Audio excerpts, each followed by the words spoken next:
ընտրություններից առաջ գալիս ասում է ձեռս կտրեմ, տարածք չեմ տա, հետո գալիս ասում է այլ ընտրանք չկա, պիտի տակ թե չէ ձեզ կմորթեն, ու նույնն էլ նաև Արցախի հետ կապված, այսինքն հավատալ իր խաղաղության, միամտություն է։ Վաղը մյուս օրը ասել է ժողովուրդ ջան,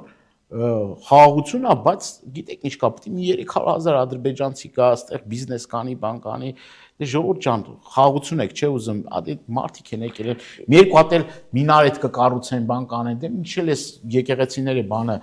ազդում է այդ մարդկանց վրա, մենք պիտի համակեցության կանոններով ապրենք, բան անենք, դե պետք չէ այսքան ազգային բան եմ, դե բան չի էլի ժողովուրդ ջան, խաղաղություն առևտուր արեք, բան արեք, սենց արեք, նենց արեք, այս համադրությունն էլ կփոխենք, զինանշանն էլ ոնց որ բան է, էլի գրգռում է, էլի Ադրբեջանը